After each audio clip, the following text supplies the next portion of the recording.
Hi, John. Hello. It's Linda. How are you tonight, Linda? Fine, thank you.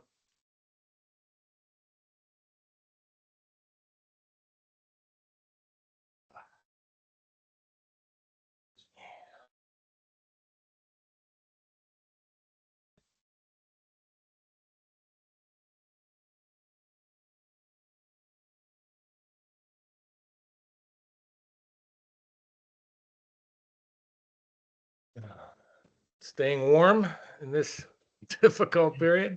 Well, as best we can. How about yourself? Yeah, doing fine. It's just I was reminding me, I went to college in northern New England with brutal winters, which I was happy to leave, but I'm now reminded of how brutal they were. It was Well, I like hope this you're all the, it was like this all the time, and I didn't miss departing from that. well, I hope your house is nice and warm and snuggy. Yeah, it works fine. No problems here, happily enough. Yeah, same with us. We're happy that the heat still continues to keep us warm. And don't jinx yourself now. Hi, Nancy. Hi there. Who am I saying? Oh, Linda. Hi, sweetie. How are you? I'm fine, thanks. How are you? Good, good. Life is a little bit cold out there and a lot more toasty here. Yes, indeed. Yeah, yeah. All right. How is Mallory's father? He seems to be doing a little bit better today. He's he's very frustrated because he can't do what he wants to do. A simple thing like going from downstairs to have something to eat in the kitchen, because every time they try moving him, his blood pressure drops. So, it's just another challenge that they have to deal with. Is he back home again? Yes, yes, he's back home again. Yeah. Okay. Um, they've got him on blood thinners for 3 months, and we'll just see how everything goes. Good, good, good. Yeah. Yeah, so at least it's convenient. She can scoot over to his house as opposed to dealing with Monmouth Medical. It's so Yes. much easier. Oops, I forgot my glasses. And how's our Annie doing? Um, Apparently she is honestly, she's just not doing real well. Um, Well, she's on the phone with she someone, I think. had another stroke, and the problem is all of a sudden now we all know her as the most lovely, wonderful person in the world, and she's sundowning and getting Aw, aggressive. So, aw. Oh, wow. and we all know that it's the disease. It is definitely not Annie. No, it's not. Right. And unfortunately, the visiting hours over there at Riverview, um, it's only 4 p.m. to 8 p.m. So that's peak sundowning time. So I told Mal I'm going to try to go see her tomorrow, and we'll see how it goes. Well, give her my love, please. Oh, I would absolutely do that. Yeah, it's Yeah, such a darling. she I sent a is. card, but I sent it to her house, not the hospital. But I'm Okay. sure somebody's gathering her mail. Yes. Yes. I don't know who. There's so many names flying past me that I'm not sure who anybody is. But yeah, she's going to be there for a while because obviously she's not independent, and they have to evaluate her whole situation. But thank you for asking. Yes. She's in good hands. Well, I'll send another card and this time to the hospital. Okay. Yeah. Okay. Well, if you want, give it to me on Wednesday. Oh, all righty. Yes, thank you. Yeah, and maybe, either Mallory or I will try to go back again. I like I said, I don't know what I'm in for tomorrow, but we'll take it one step at a time. Yes. Yeah, this Well, dear thank lady you. has, yeah, no, this is good. So, speaking of all that, let me know, of course, if I can do anything for you for Wednesday. I think we're really all set. I've got all the refreshments ready and all kinds of extra special little things for those attending. Lydia, you're You, very welcome to come if you want. I know. I would love to. I have 3 things on the first Wednesday of the month that conflict. And I one of them is know. one Uh, of them is always garden club, and you have to be there well, X you're the X. leader, aren't you? No, I'm not the leader. I'm You're the high definitely potentate. no, hardly. That's the rug hooking thing. I'm the high potentate for that one. Oh, I want saw to your go. daughter, Linda, Oh, good, Lydia. Did you and I speak with said her? hello to her. Hmm? You have to tell her who you are and I our did, connection. and I did, and Good. she said she was happy I said something, so it was Oh, nice to good. see her. Yeah. When were you in the store? Thank you, everyone. This afternoon. Hi, Tammy. Oh, I Hi. must have just missed you then. Yeah, she said you had just been there. Yeah. Oh, Hi, Tammy. hello, everyone. Who was that? Was that Linda that said hello? Yes. Yes. Hello, everyone. The little I'm black box. a little black box. I'm sorry. I was just had a pastoral call there. But this looks like us tonight. Welcome, welcome, everyone. I'm just trying to get everything settled here. Hi, Agnes. Hello. We all are tonight. It's a full house tonight. So we'll open with prayer and then we'll get started. This is gonna be Sodom and Gomorrah tonight. This is so we'll open with prayer and then we'll start. The Lord be with you. Also with you. Let us pray. Gracious and loving God, we thank you for bringing us to this night and for the opportunity to share your word. We pray, O Lord, that you be present with us and to open our hearts and our minds that we may take from this lesson and this time together, whatever it is you will, and not only take it, O Lord, but help us to apply it to the world. All this we ask in the name of your Son, our Savior, Jesus Christ. Amen. Amen. So questions, comments from last week. Oh, wait a minute. Okay. Last week. Nancy? No, you're saying last week. I'm like, oh, okay. Yeah. No, but Different- last different week was page. canceled, so our memory has to Oh, be that's better. right. I Our thought that it memory felt has so. to Be better than it is. I That's thought right. I was sundowning. I thought that it Yes, felt. yes. I'm like, what? It did feel. Yeah, that's right. I had the furnace. I know. It does feel like I'm like, yeah, it does feel like it's forever ago because it was. So okay, I guess 2 weeks ago. Questions, comments, right? We talked about the promise to Sarah, right? Where Sarah laughs and Abram tries to, talk, Abram approaches God about, if there's 50 righteous people, if there's just 10 righteous people, in trying to talk God down from this destruction of Sodom. And we talked a lot about saying, well, that really it was really God allowing Abram to talk through this himself. It wasn't like God could have been persuaded. God already understood that the city was just beyond repair. But Abram had to come to that. And again, remember when he's praying, right? It's really good it's a really good example of supplication because Abram reminds God of God's attributes, right? You're righteous. He reminds God of who God is in this prayer. And we come away from that text feeling that, that God doesn't judge rashly, that God surveys the situation and comes to the right conclusions, right? And so tonight we're going to look at what happens in Sodom and Gomorrah. And this is a really weaponized text, right? People have used this text to to do a lot of damage and harm. And I'm hoping that we can come away from this text and have a better understanding of it, because it is really a dangerous text that can be used to hurt a lot of people. And it is really just our own interpretation that makes that so. So hopefully we're going to be able to break this down tonight and see what's going on in this. Any questions about this? Any comments about this text? Mhm. I found it very strange.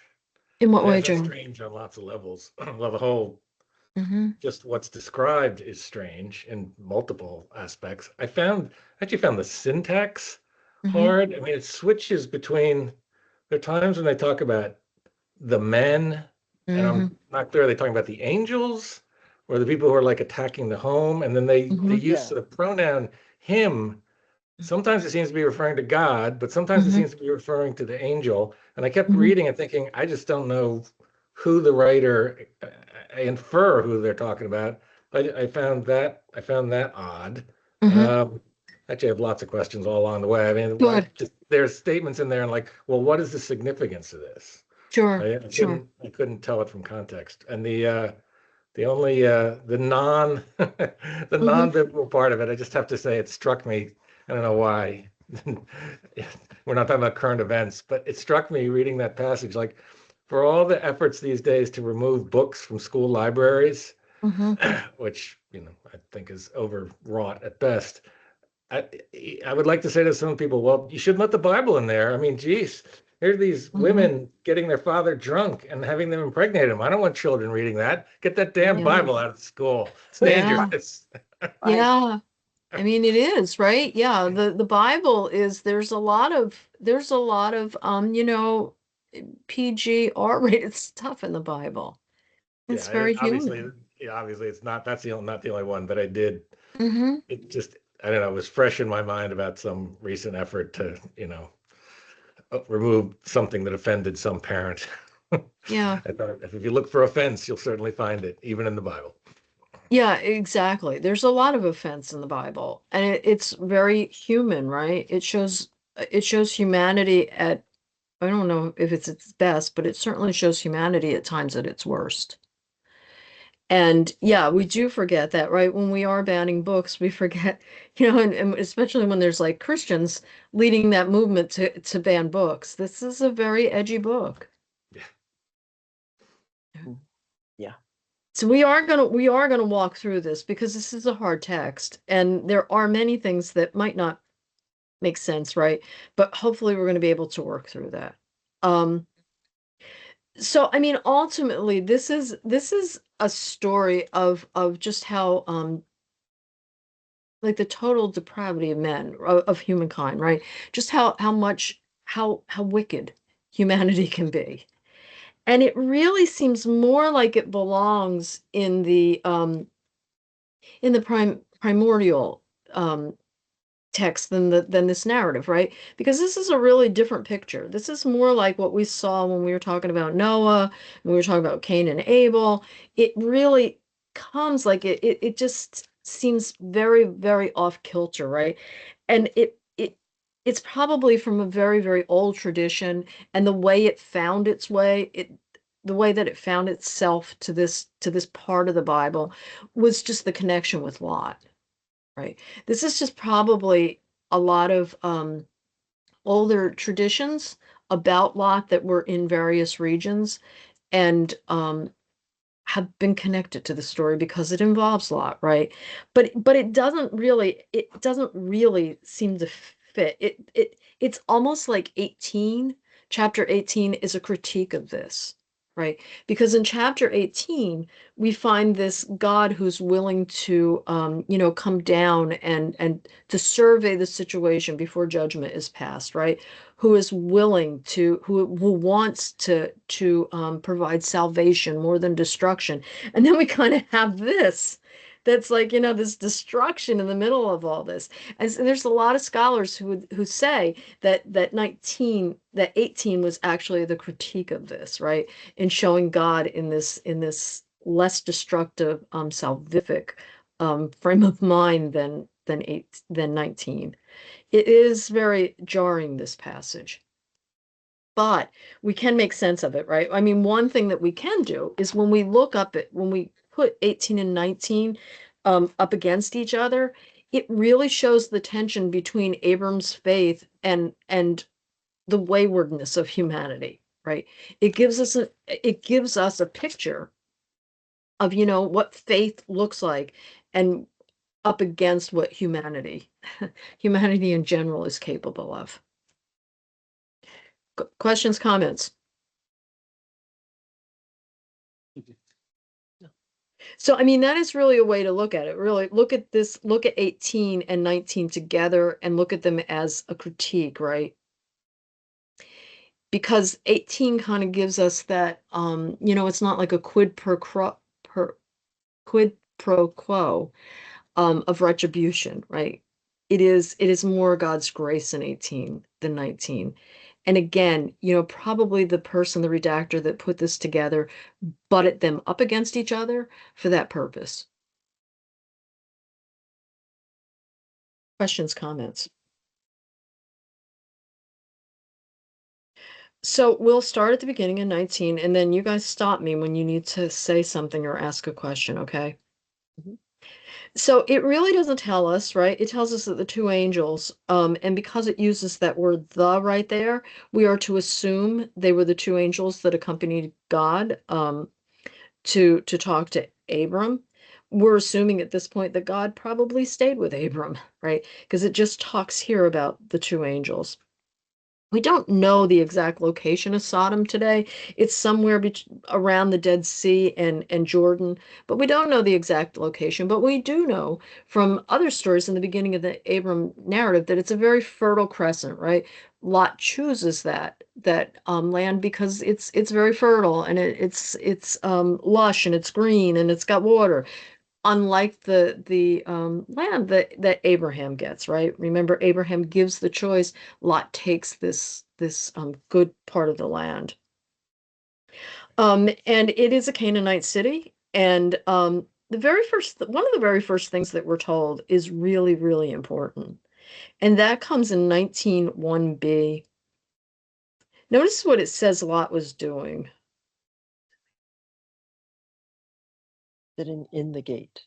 Yeah, he was sitting in the gate. Does anybody know why that would be important? No. I mean, that's super important to this story, right? So it is the first mention of a gate.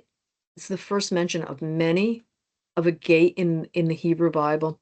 So gates in in this time, and really up until the time of Jesus, right, in the ancient Near East, were places of justice and authority.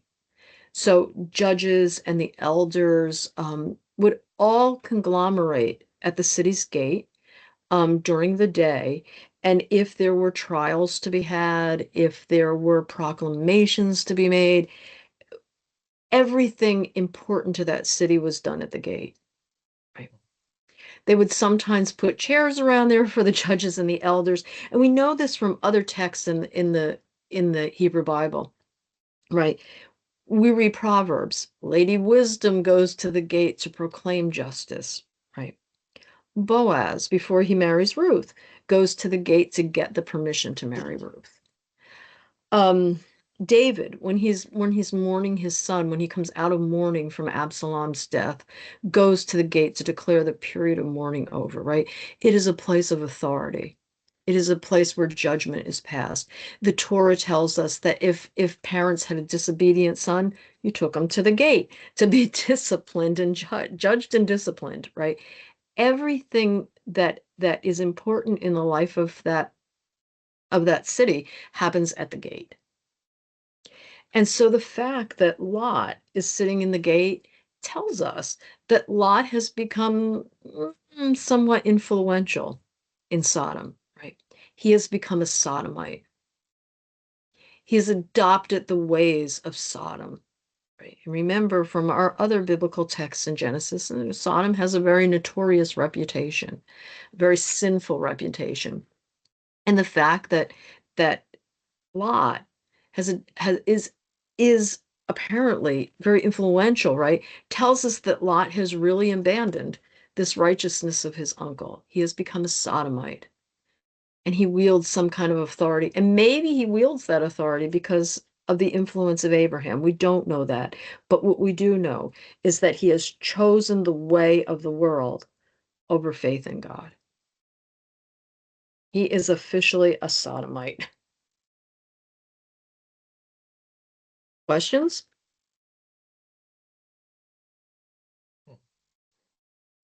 And so when Lot sees these two angels, right, he acts very similar to Abraham, right? He bows to them in reverence, right, with his face to the ground. This tells us that he is recognizing them as somebody important. Remember, we talked about a couple weeks ago that if you would meet somebody who was your equal, you would kiss on the lips. If you were a little bit inferior to that person, you would kiss on each cheek. But if you recognize that this person was in a superior position as you would actually go down to the ground. You would kind of throw kisses as you went down to the ground. But Lot is bowing in reverence, right? Almost like a form of worship. And so he recognizes there's something a little bit different about these people, right? And he says, please, my lords, turn aside to your servant's house and spend the night, right? He is showing hospitality.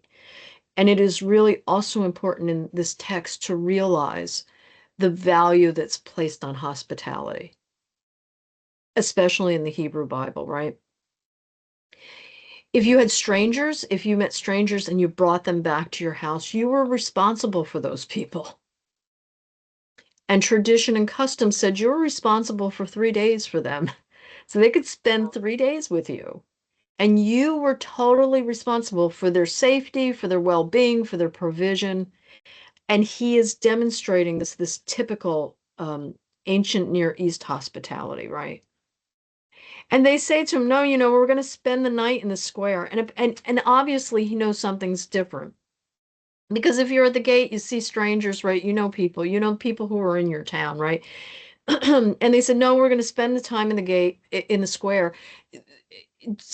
Walled cities would have a square outside of the wall, right? So here would be the gate, here would be the walled city. And then there would be this like space outside of the wall that you would be available for tents, that people could do lodging, socializing, right, outside of the gate. And he says, and they say to him, no, we're going to spend the night in this square, but he urges them, right? The Hebrew word for this is strongly suggests, right? He urged them strongly. And so they turned aside to him and they entered his house, right? And this is also important. This word house is also important. And would you know why? Why that should be important from our studies in Genesis?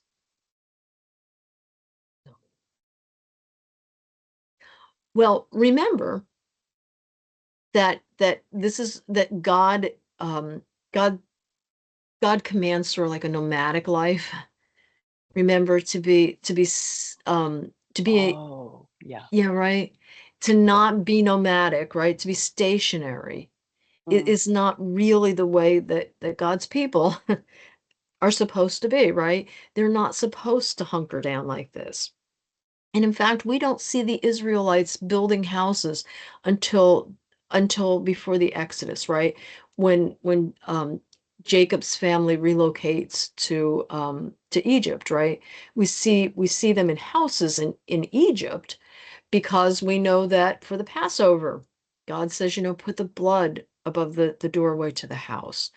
But we don't see this. We don't see this in this early history of people, becoming housebound, right? They're semi-nomadic. That's what Abraham is. He comes in for a while and he settles down seasonally, but then he goes back and he's still a traveling nomad, right? And so the fact that Lot has a house also shows that he has kind of abandoned this God that has called his family. Right? He's no longer going by the ways of God. He's given that up. He is in Sodom, which is known for its sin. He's living in a house. He's probably one of the elders. He has become a sodomite through and through. Right? But he brings him back to the house and he prepares a feast the same as Abram, right? And they eat. Unleavened bread would have been the quicker. It's not as lavish as Abraham's. Remember, Abraham goes to great troubles to prepare this meal. Unleavened bread would have been quick to prepare. But nonetheless, he feeds them, right? And then it comes to 4, when things start to go downhill, right? But before they lay down, the men of the city, the men of Sodom, both young and old. But this is interesting, right? And then it has this comment, and it says what? About all the people to the last man. Yeah, yeah. So, what does this say? Does that say anything to you guys? I'm sorry, what did John say? It's all the people to the last man. And when I read that, I couldn't figure out well, was just excluding women because they didn't count? Or are we now including women? I was confused by that phrase. And what do you think, I John? don't have that. Yeah, so I assumed it was the sort of whatever the right phrase would be, the secondary role of women, like they didn't count. So when they talked about the people, well, that only meant the men. All right, something like that. I don't know.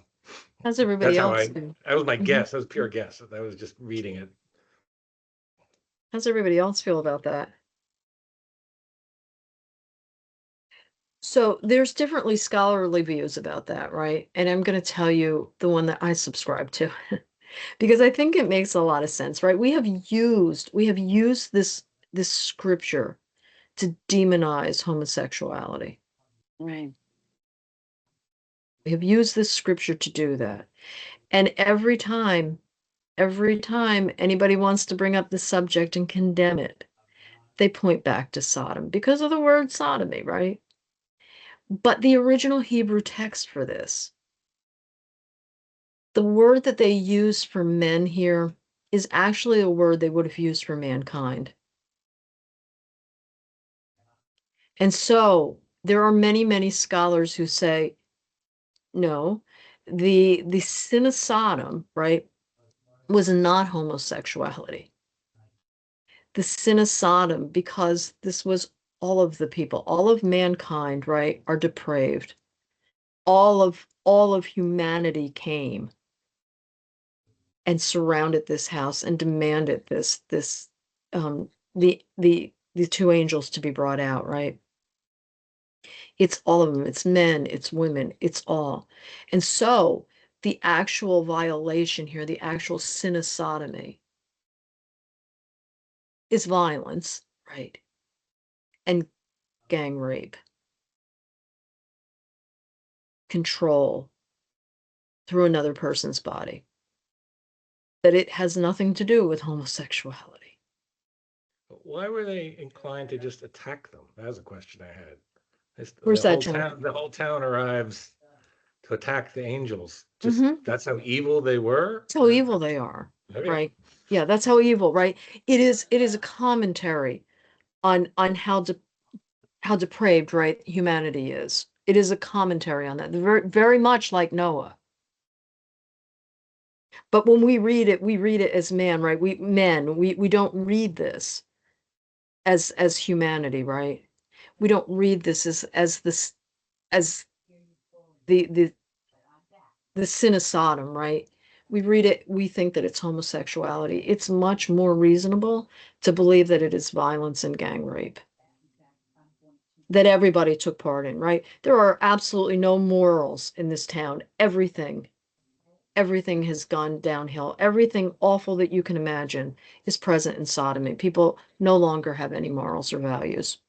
It is a city that has gone totally against God.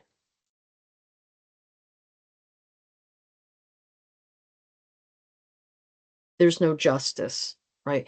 And we see this in later writings. We see this in a lot of the prophetic writings where they kind of reference Sodom and they speak of it as an injustice, as they speak of it as like general disorder of society, not a sexual act. Mhm. An outcry, right? Whenever we see the words an outcry or that usually indicates a form of injustice, of social injustice. Remember, the blood cries out to God when Cain kills Abel. Abel's blood cries out to God, right? It's an injustice. It is a violation against God. Questions, comments about that? How do you feel about that?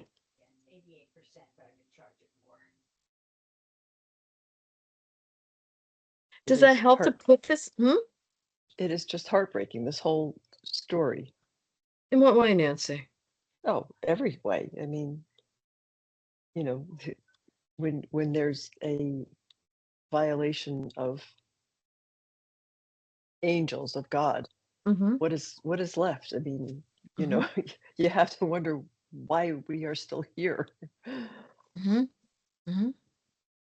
I mean, it's very true today still, right? Mhm. Yeah. We see lots of things today that are violations of God. So this cycle just keeps repeating itself. Yeah, We never Agnes. learn from it. We always have this complete breakdown of any kind of morals. I mean, Yeah, it's very depressing. it's very depressing. Do you think that's true? Do you see that in the world? Oh, yeah, every day. Yeah. hmm hmm We don't learn, do we? We don't learn. And I was just talking to somebody today. I mean, and I was just talking to somebody today, and I mean, the biggest question you always get is this question of theodicy, right? Like, why is there suffering in the world? If this is a good God, why does God allow suffering in the world? But when you look at this kind of text, right? And like you said, Agnes, you see it every day, right? You turn on the news and you see us just dehumanizing and demonizing people, right? It's very clear why there's suffering in the world. It's very clear why there's suffering. I mean, we are apt to control and to dominate and to abuse. Mm-hmm.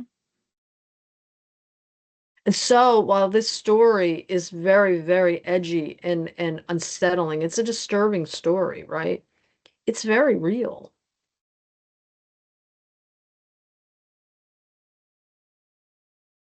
It speaks a lot to the nature of humanity. And we don't learn, right? We don't learn. And notice what it says here, right? You see this, both young men and they called Salat right before they lay down the man is both young and old, all the people to the last man, right? Everybody in this town to the last person. There is nothing righteous left in this town. Mm-hmm. Everything has turned against God.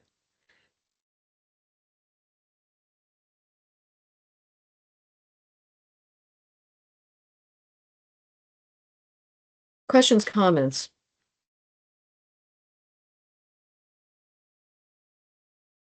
So I guess God was right to destroy Sodom. Mm. They were just bad. Yeah, it's bad, right? It's bad. Very much like Noah, Right. right? There's just nothing else that you can do, right? And we'll in this text also, right, we kind of get the idea of annihilation. It's not necessarily what the text is saying. The text is sort of saying these are just things that God can no longer use, right? They are just no longer of God's use because they are just that far gone.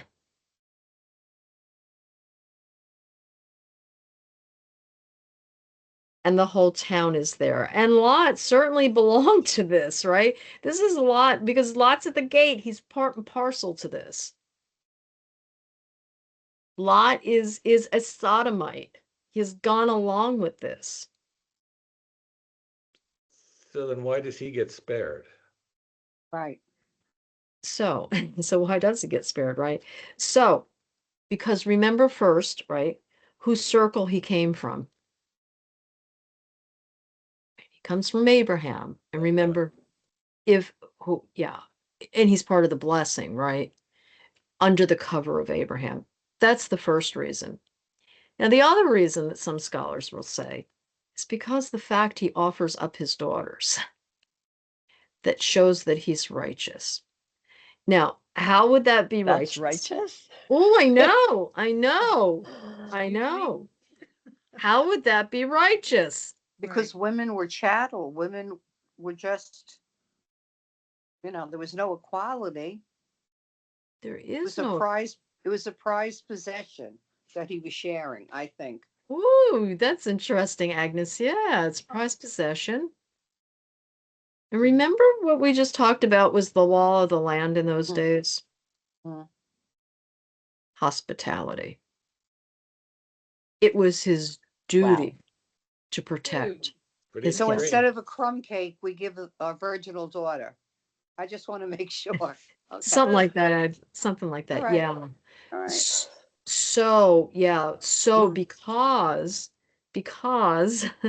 So there are a couple theories to this, okay? So because he goes along with the cultural tradition of hospitality and he actually protects his guests, tries to protect his guests, it's considered honorable in that culture. It's considered that that was what he needed to do. Now, there are also scholars, right? You'll find a scholar who will say anything, but there is also scholars who say, you know what? Lot was really doing that to shock them into morality. That it is so disgusting that it should have shocked that crowd into doing the right thing. But in their times, it wasn't disgusting. No, no, it wasn't right. So- No, what would have been disgusting would have been if he would have put his guests in jeopardy. Mm. Because that was his legal responsibility for 3 days. He had to protect them from harm.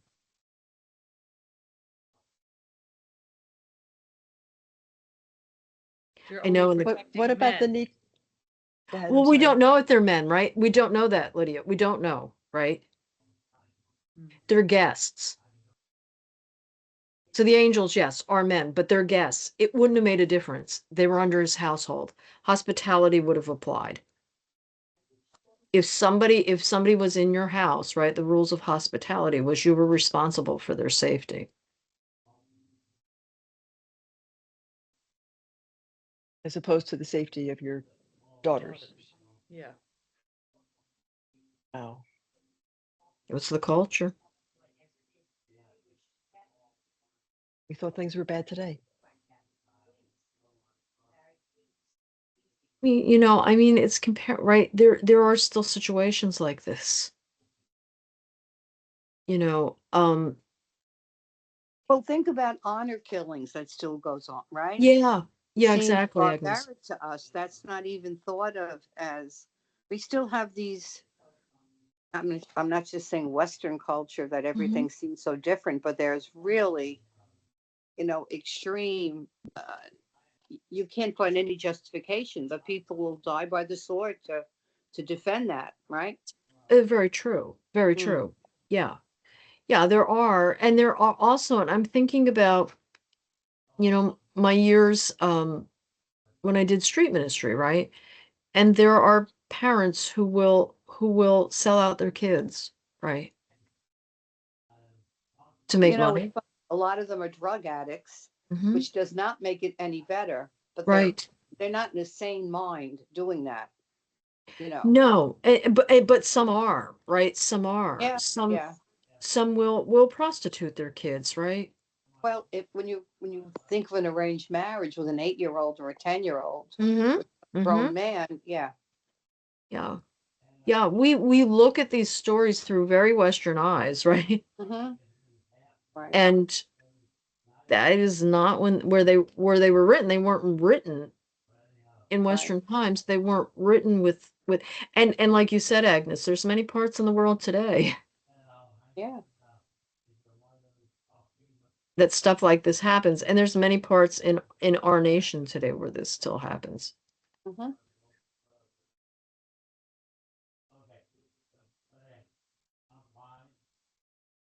Questions, comments?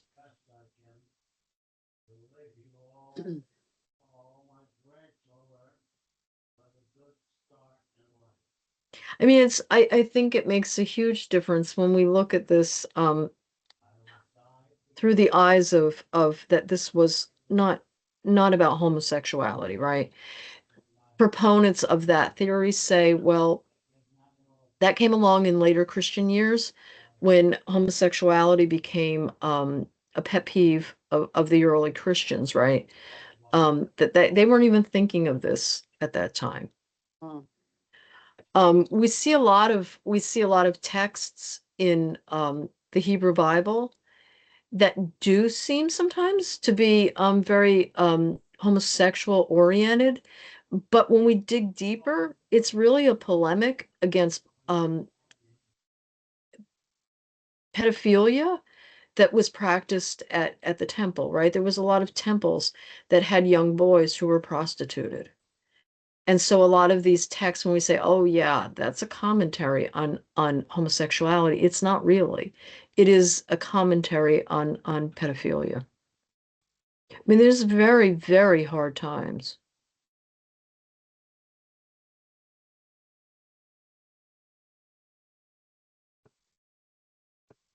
With lots of different ways that, what we consider morality. I mean, certainly we wouldn't consider hospitality somebody's at your house and you do that.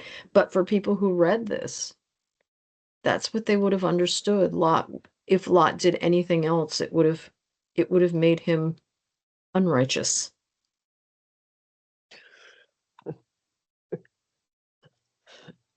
And what level Mhm. was he at all righteous? Yeah.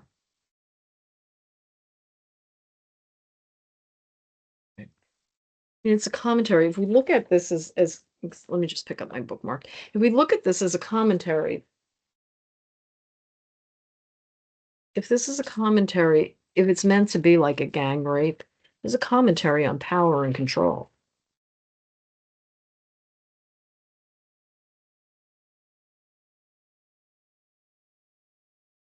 What says all of you? That's what rape is. Yeah. It is, right? It's not a sexual act. 2026 or biblical times, right? Yeah, right. It's not a sexual act. It is an And, act. and everything gets normalized. What Lot did, anybody would have done. That's what you would do. Exactly. That was the more, yeah. So when Lot is spared, people in that time aren't questioning it, right? Because he did for that culture, he did the right thing.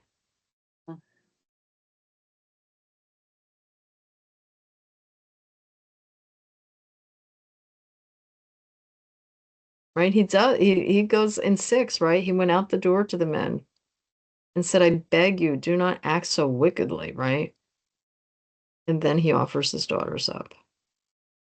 So is it right then that he, because when we started at him at the gate, and I thought, or maybe misperceived, but I thought that was kind of the indication that he had abandoned righteousness and he'd become a sodomite. But but this means what? He's regained it, or he was the sort of most like righteous. He he's was a the most righteous among the unrighteous. Yeah, that's what I don't understand. It's enough that because he's from Abraham that he's given a pass, basically.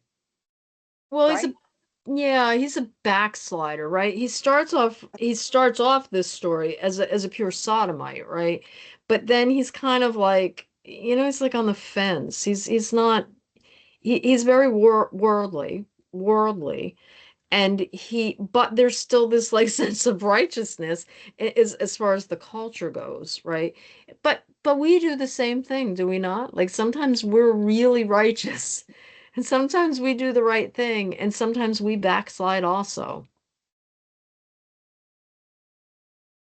right? It's also very human. I mean, there are times that we compromise our faith because maybe the people that we're with, maybe friends and family don't subscribe to what we believe. And so we backslide too, right? We can be very righteous in one moment and we can be very unfaithful in the next. We all have that potential inside of us. And it's very much like, I'm sorry. Go ahead, John. But I guess, there was something redeemable about him. These angels spared him, and then God spares them. And we can't figure out why. Yes. Yeah, I get that God redeems, but out of all of Sodom, yeah, that's what I'm that's saying. Who he chose. He became the poster boy for redemption. Right. I don't know if it's exactly. I don't know if I think it's more, and I don't know if he's the poster boy, but he comes off very badly in the Bible, right? He's not a biblical hero. He's a backslider that sometimes does what's convenient, right? He's hesitant, even when God is gonna even when the angels are gonna pull him out of there, right? He's hesitant about it. He's got one foot in the world still, right? you know, where is it? The spell came here. Um, and this is another clue, right? When, let me find it, but they replied, stand back, and they said, so notice in 9, right, after he offers up his daughters, um, but they replied, stand back, and they said, this fellow came here as an alien, and he would play the judge, right? They're calling him out for his hypocrisy. And what this tells us also about Lot is that he didn't practice righteousness in his daily life, right? They don't know him as a righteous man. If they were, they wouldn't have said, hey, look, he's an alien here, right? And now he's playing the judge, like, how dare him? He's like a hypocrite. So they certainly do not, his reputation in Sodom is not that of, this pious man.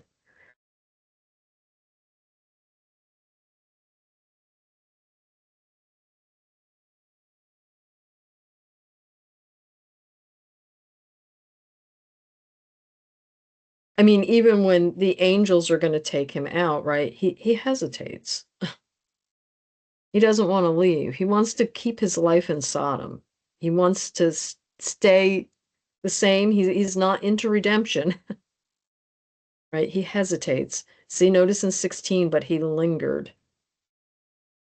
The morning dawn, the angels urged Lot, saying, get up and take your wife, or else you will be consumed. But he lingered, right? He still doesn't want to give up this worldly way. And the same is true of us.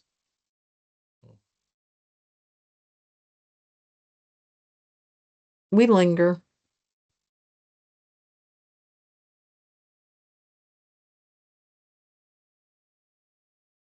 We have this open door from God, but there's still something about us that wants to keep a foot in this world. Yeah.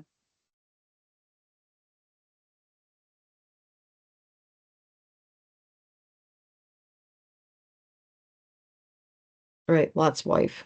She looks back. She looks back, right? Everybody misses this life Mm. in this world.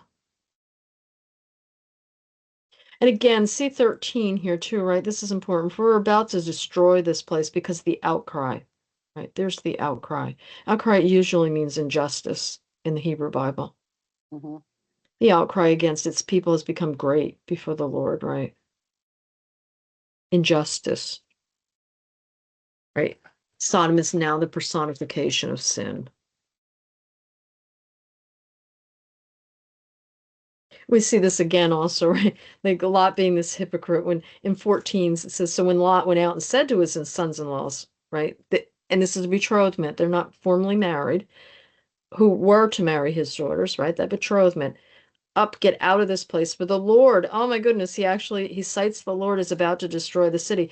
But he seemed to his son-in-laws to be jesting, right? They don't know him as a religious man. Yeah, I wondered about that. Mm-hmm. Yeah. Seems like an odd sentence. Mm-hmm. Yeah. Like that is not part and parcel of his of how he has presented himself in Sodom. But now he seems to be talking about the Lord, and it's just somebody that they don't know.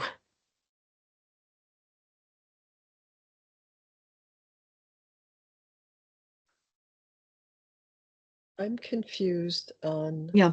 Mm-hmm. 10. 10. Okay, let me find 10. But But the men inside reached out their hands. Uh-huh. okay, wait a minute. What men? The The angels. the angels. Yeah, I had the Mhm. same. I had the Okay. same Mm-hmm. issue. Yeah, Mm-hmm. you said that in the Nancy, they beginning, move back John. and forth with the Mm-hmm. pronouns. Yes. Mm-hmm. Yeah, but the men inside reached out their hands and brought Lot into the house with them and shut the door. It's the angels. And then they struck the men. Okay. Uh-huh. Who was the they and who was the men? The angels and the angels struck and I'm sorry, and they struck with blindness the men. Yes, the angels struck the people outside with blindness. The angels did. Oh, okay. Mm-hmm. So they were unable to find the door, right? They had lost their way. And they could no longer get into this refuge.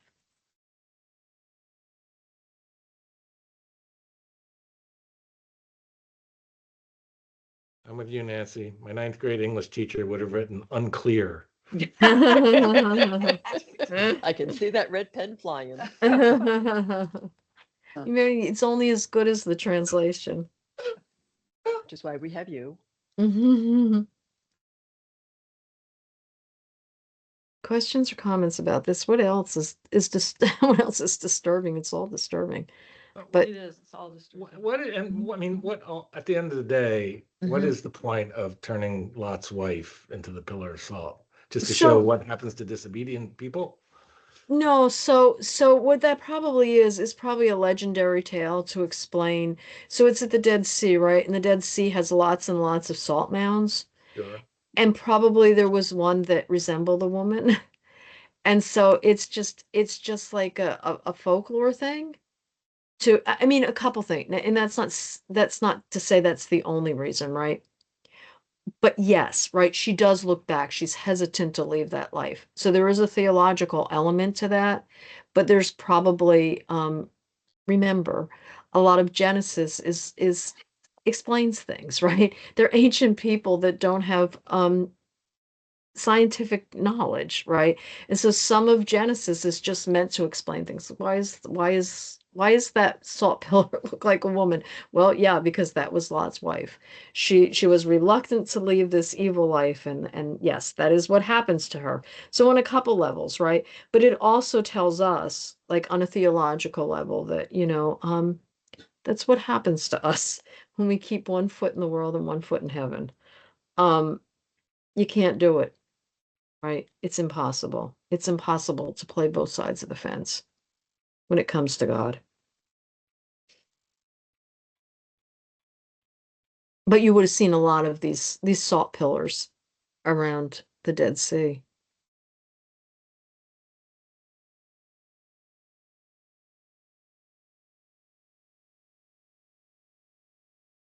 What else about this? I mean, see in 29, right? So it was when God destroyed the cities of the plain. God remembered Abraham and sent Lot out of the midst of the overthrow. God remembered Abraham. Abraham is the blessing. It's not that Lot deserved redemption. It is not that Lot is a poster child for anything good. But through Abraham, he's encompassed in that blessing.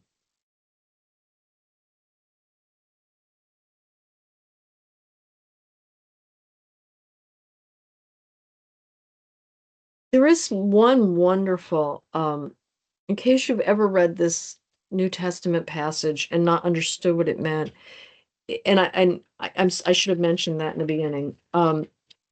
There is in the New Testament, there's a quote that Jesus says that the gates of hell will not overcome the kingdom of God, right?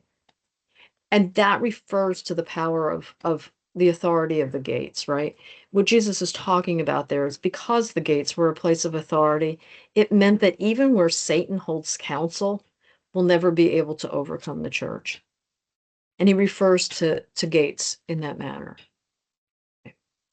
The gates of hell would have been where Satan holds counsel and devises all of these schemes. And Jesus is saying, even there where Satan's authority rules and it dominates, right?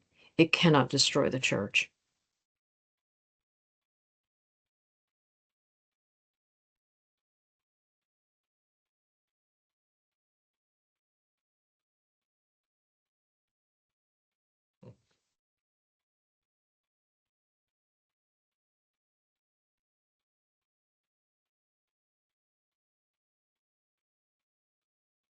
I mean, and there's scholars today who say, yeah, there was actually some kind of event there, that this is a story that again, I just was talking to somebody the other day who's one of our virtual viewers, and we were talking about of when we look at these stories, understanding that this is theology, right? These stories are stories, but they have a much deeper meaning, right? they're to tell us about God.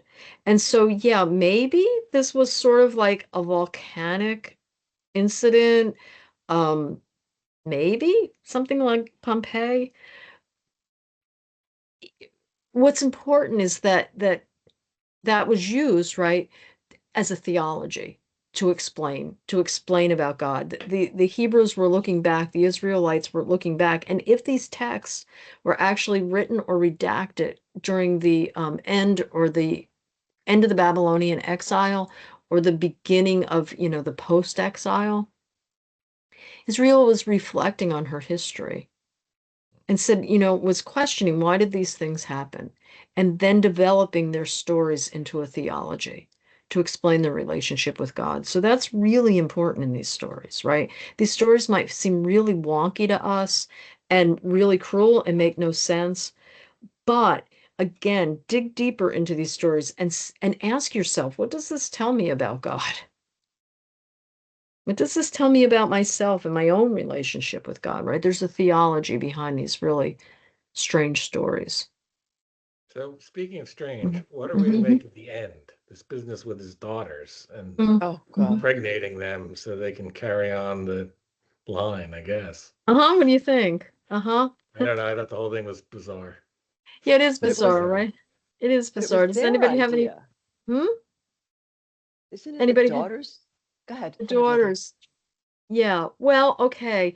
So again, stories of origin. Remember, Genesis is a book of origins.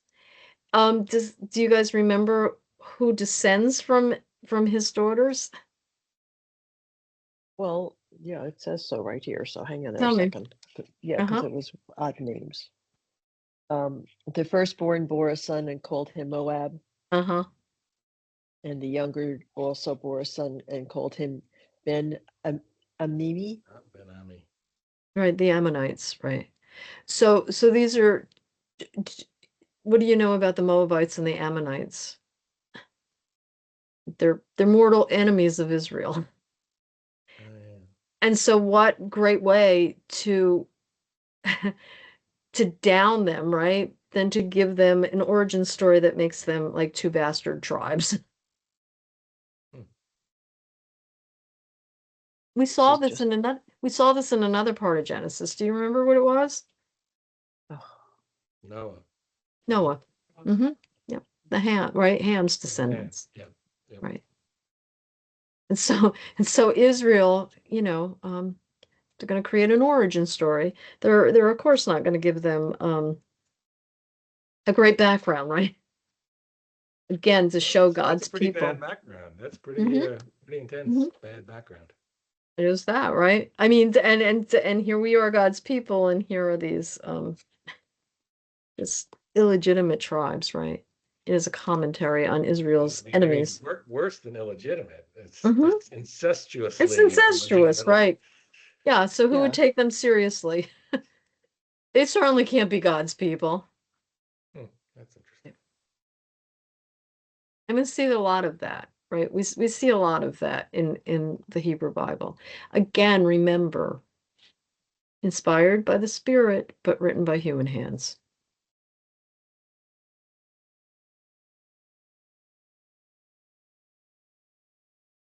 Questions, comments about this? It just gets so weird.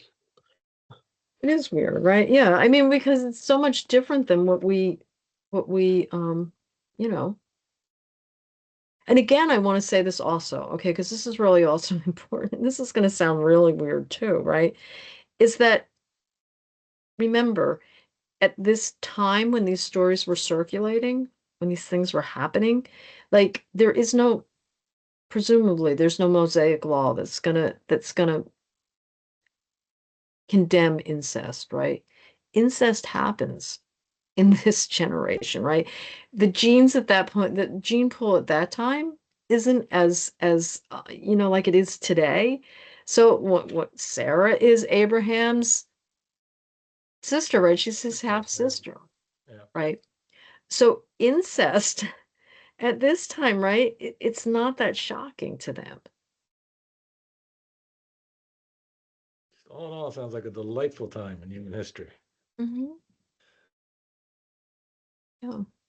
Hmm. Very different than us. Happily so. Mm-hmm. Some Mhm. way. Yeah, in some ways. Who are we to judge? Mm-hmm. Mm-hmm. Yeah. But again, I think it's really important if you measure up 18 against 19, if you read 18 as a critique of 19, right? 19 is very primitive. It's a very primitive view of God that really doesn't fit into this narrative, right? It really does not show the grace of God like 19 as 18, right? So they were probably put together. They're together because they're connected by Lot, right? It's the same Lot tradition. But whoever put 18 together is making a commentary on 19.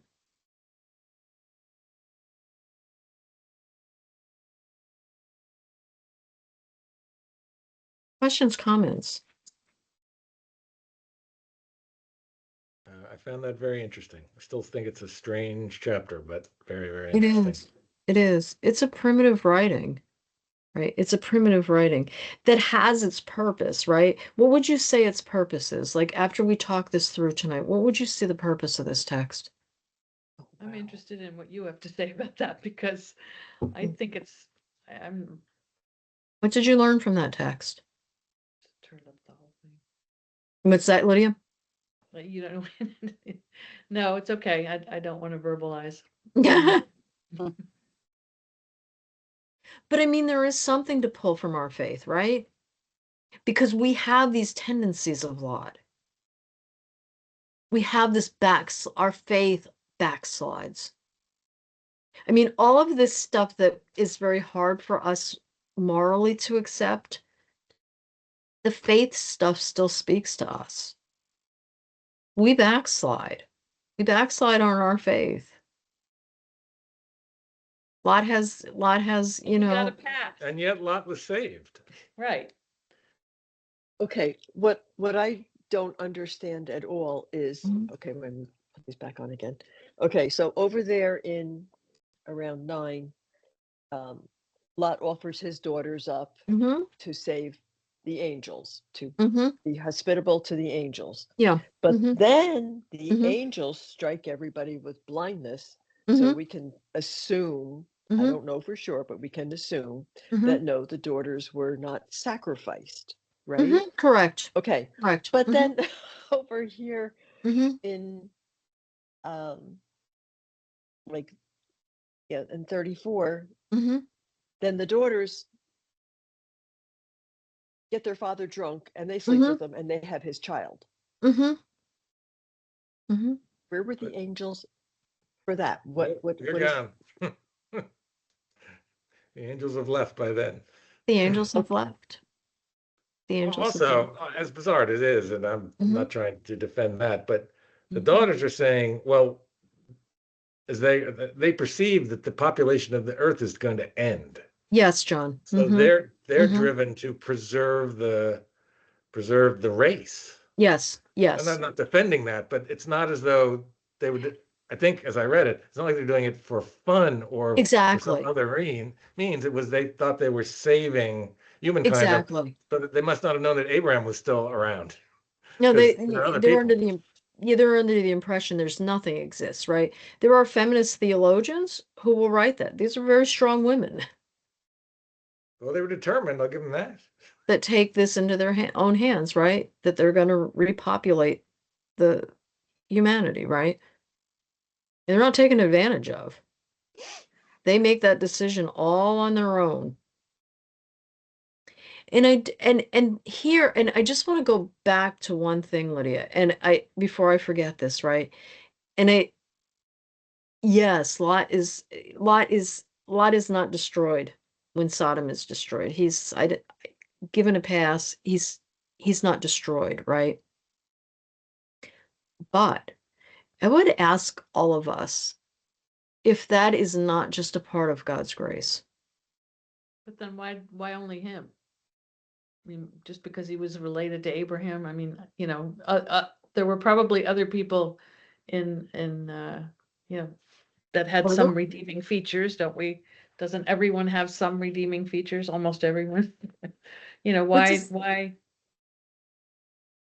and what does the story tell us, right? If we look at 18 and 19 together, remember Abraham goes and he pleads to God, like even if there's 10 righteous, Apparently and there God. weren't 10 because he did destroy Mm-hmm. the Mm-hmm. city. Mm-hmm. I mean, in the end, right, grace kind of gives us all a pass.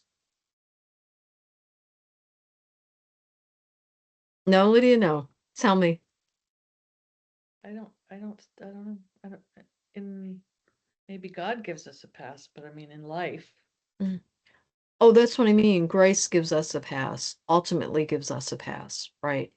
If we are open to accepting God's grace and believe in that grace, grace saves us all.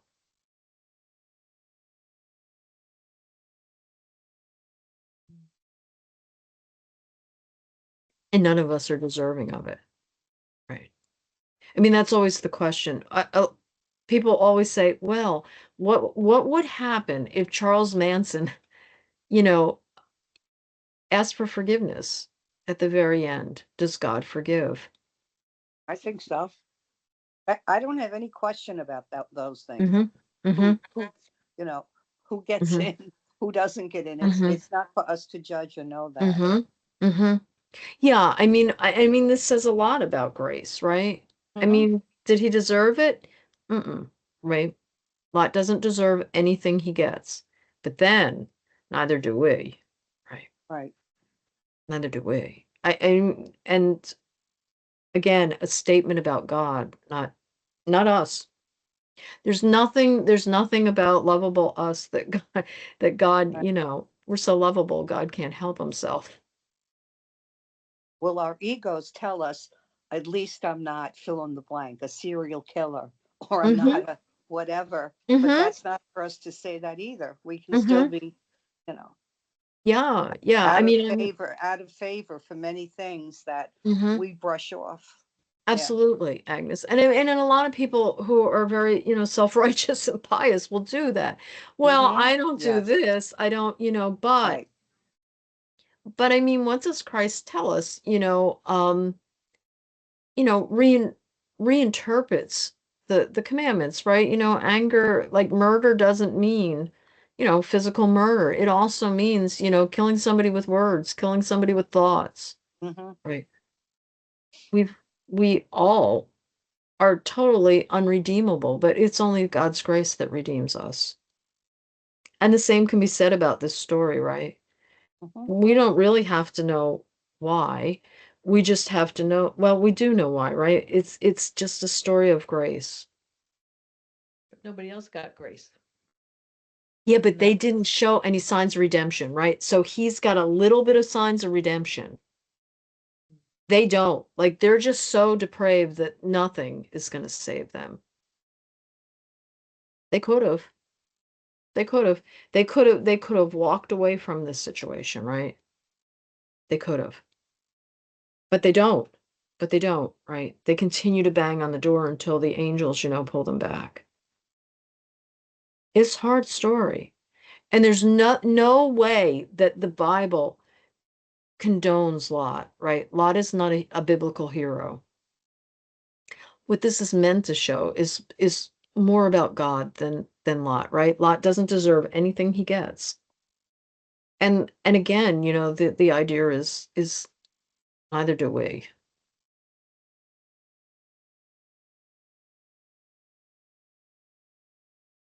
Everybody's so quiet tonight about this. This is hard to accept. Mm-hmm. Listen, I think it was it's C.S. hard, it's Lewis. hard not to just shut down. For me, it's just like Yeah, I do not get this. I I'm don't not get even going to this. try. Right. And that's understandable, right? Yeah. I mean, that's a lot of the Bible, right? We pick and choose what's easier for us to understand because there are plenty of things in the Bible that aren't easy for us to understand. And so we pick out what we get. But and And that's human, right? That's not saying anything against that. But we miss the bigger picture of God if we don't wrestle with this, right? So it's okay, Lydia, to wrestle with this. It's okay to wrestle with God with this and fight for that answer, right? We're going to say that with Jacob. He's going to wrestle with God. He's going to hold on till he gets that blessing. And it's okay to do that because, like C.S. Lewis would tell us, that if it was easy to be a Christian, everybody would do it. Everybody would be one. If it was easy to have faith, faith is not easy. God isn't always easy to understand. God can be very, very elusive. But it is holding on to God until you see and you get that blessing. That is what's important. If you keep seeking, God's already seeking us, right? But if we keep reaching out, I remember before I went to seminary, one of my dearest friends, who was a priest at St. Mark's, who was my first mentor, said to me, every time you reach out, like always keep reaching for God, and you're going to get your hand this close to God, and you're going to be like, get that fingertip of God. Just as you feel like you've touched that fingertip of God, God's just going to pull away just a little bit. And the reason for that, right, isn't that God is trying to separate himself from us. It's because God wants us to stretch and to reach further. And with every time we reach, right, we grow spiritually. We better understand God. We better understand what God tells us. We better understand scripture. So it's okay that if right now you feel like God is just pulling back and you can't get it, because it's going to make you stretch further for God. That's the plan anyway. Not for you to withdraw, right? Stretch and reach. Because then you're going to gain some ground, right? And then God's going to pull back just a little bit more. And you're gonna grow in that. Gonna grow in your relationship. It can't all be acceptance. Like, what good would our faith be if it was just all acceptance, right? Mhm. Like when we go to school and we're taught something, like we have to challenge that. We have to wrestle with it, right? Can't just all accept it. We wouldn't understand it if it was just facts. But when we wrestle with texts that are really hard, right, we gain a better understanding with God, of God.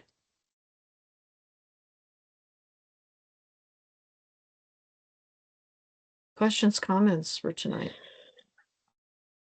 Does it get easier? Please tell me it gets easier. Does it get easier? Does faith ever get easier?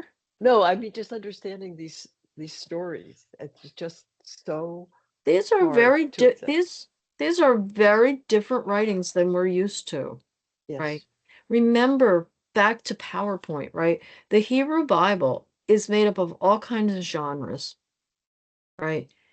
There are narratives, there is poetry, there's wisdom literature, there's apocalyptic, prophetic literature. There are all kinds, poetry, prose, all kinds of literature, all kinds of genres in the Bible. When we read, we just have to understand what the genre is we're reading. Right? It's not all literal, but it's all there to tell us something about God and our faith. All I can say is when I had children and people Mhm. that had younger children would ask, does it Mhm. get easier when they're blah, blah, blah, does it get easier? And I would just say, it just gets different.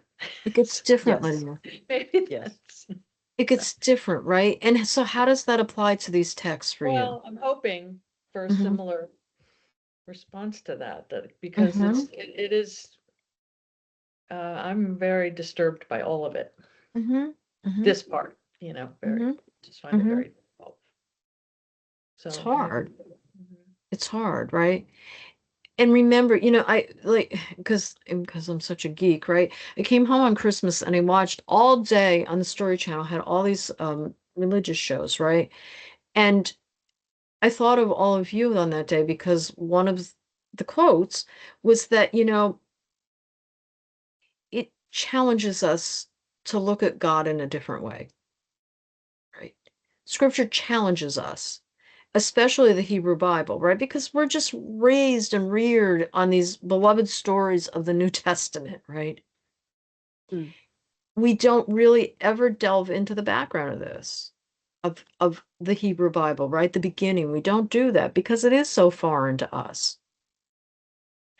But if you can look at these texts, right, is it challenges you to see God in a different way, not one that you're used to. And that's not necessarily bad. Because we do get a perception of God through the New Testament, right? That's beautiful and it's loving and it's very warm.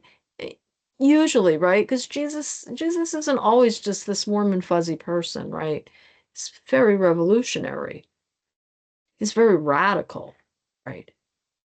But Jesus is the same God, right? This is Jesus before the New Testament, right? If we believe in the Trinity and we believe that Jesus is of the same essence of God, this is Jesus. This is Jesus's Bible. And so much of the New Testament comes in perspective when we know the Old Testament.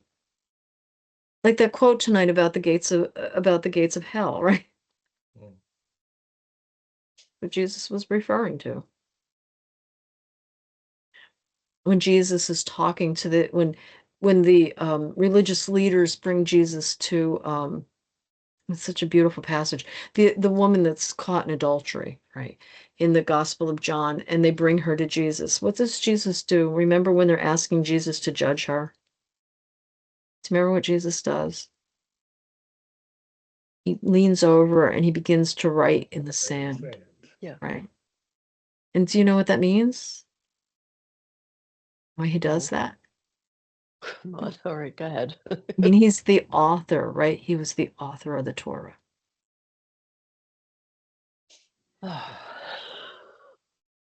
Okay. That puts a different spin on this, right? Yes. Only you put this stuff in perspective. I've stretched a lot with God. Let's just say that. I've Apparently. stretched to reach God a Yeah. lot. Yeah. And still not there. Still not there. I mean, there's a very good chance that my Franny has cancer. Oh. And, some days are good. Today is not a good day when I got home. And so let me tell you what I've been doing lately. So do you remember in Samuel, do you remember the story of David and Bathsheba in Samuel, right? Um, when when David rapes Bathsheba, that's what he does, right? This man of God rapes this vulnerable woman, and then he sends her husband to the front, right? He's in the military to be killed. And Nathan the prophet is infuriated, right? And he goes to David and he gives David one of the very first parables in the Hebrew Bible. Do you remember what that parable is? No. So it is the parable of a man who owned a lamb, and the lamb is all that this man has. It's this devastating parable, and a neighbor comes and slaughters the lamb, and it is all this man had, and the man is devastated, and and Nathan says to David, you were the man that did the slaughtering, right? You took everything she had. So we talk about Abraham in 18 reminding God of who God is. So I've done a lot of prayer this week that has said to God, this is my little lamb. You put this parable on Nathan's heart, right? This is my little lamb. Mm. Now, will that parable, change God's mind? I don't know. But it changes the way I look at God. The same as when Abraham pleads to God, will you destroy the city for 10 people, right? Sometimes, we never change God, but we change the way that we look at God. So yeah, keep stretching. I mean, God's in there. And keep reminding God, in your grace, show me what I need to know. Because you promised that, God. It's okay to remind God. Questions, comments for tonight? It's okay to be unsettled. Lydia and I are quite unsettled. I Mhm. am. I really am. Yeah. That's okay. That's okay. I mean, is it something unsettling that we need to talk about? No, it's I don't even know just, what to say, so certainly not yeah, now. yeah. And that's okay it's too. Yeah. Maybe tomorrow. Maybe tomorrow. You can always reach out. I know that. Uh-huh. You're very generous. So my advice for tonight is keep stretching. Right. Don't stop stretching. Keep reaching. And remind God. It's okay to say to God, this is really hard stuff. I'm not seeing you in this, right? I've done a lot of that prayer in the last few days too. Where are you in this mess? Yeah. Yes. So Yeah. okay to say that. Yeah. But when we say that, right, then we actually have to look for God in this mess. You can't just say this and expect a miracle. We have to actually search for God in this mess. I had one time. You When had my what, mom- Lydia? When my mom was dying, Mhm. and I mean, it was taking forever, and it was just, and I remember wasn't it a Sunday morning? Mhm. And I mean, it was just, why does somebody have to go through this? And I Mhm. remember, I don't know if I said it out loud. I certainly was thinking it. I might have said it out loud. Where is this merciful God? And I'm Yes.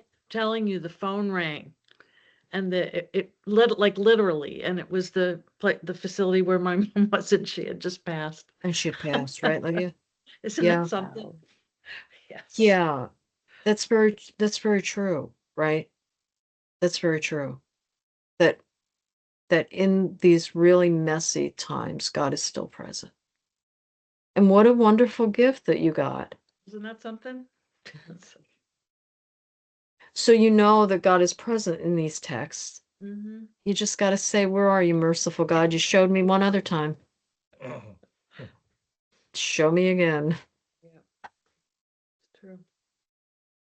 And then we have to be conscious and to look for it, right? Because we can pray that, but then we can totally miss God, right? We can become as blind as these people. Story. The boats. Mhm. Yeah, yeah. Mhm. That's the three boats story, Mhm. right? Yes. Well, the guy I on the sent you roof, three right? boats. Yeah. Yeah, I mean that's very true, right? And sometimes we don't see that. Like sometimes we don't see it's very much like if these texts were written after the exile, right? And Israel is looking back and saying, what went wrong? We were chosen, we were given this promise. We had what went wrong? And they look back and they begin to see the presence of God, right? That's very much like our journey. Sometimes we don't see it when we're in the middle of it. I don't see it right now. I don't see it, that he might have cancer. I don't see, it's hard to see God's hand in that. It was hard, like, the amount of years that go through discernment should be 5, mine was 10. And it was like those 10 years were excruciating, right? And sometimes I'd be like, well, where are you, right? But now if I look back, I can find many, many times that God was present. I got 5 years at St. Mark's. If I wouldn't have had those 5 years at St. Mark's, I wouldn't be the priest that I am. I wouldn't be the person that I am. I wouldn't be the person that God made me to be if I didn't have those years. So, and I bet if you look back on your life, you can find many examples of that. But if we're going to give that prayer like you had, like, where are you, merciful God? Then we have to be open because God can't speak to us like we're speaking right now, right? And I bet if you think about that, you'll think about many times that God was present in messes. And I bet if that's your prayer for the next few weeks, and like, show me where you are in these texts, I have a feeling that if you ask that and you search these texts, that God will start to give you some clues to that.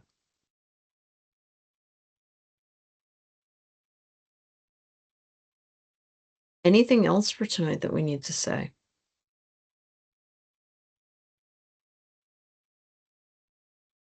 I will be looking for God. Keep looking for God. I will be looking. God's looking for you. Okay. God already knows where we are. He's not looking for us to look. Have a blessed night, everyone. Thank And you. call me if you need me. Mhm. Thank you. Good night. Speed dial. Good night. Thank Thank you so you. much. Good night.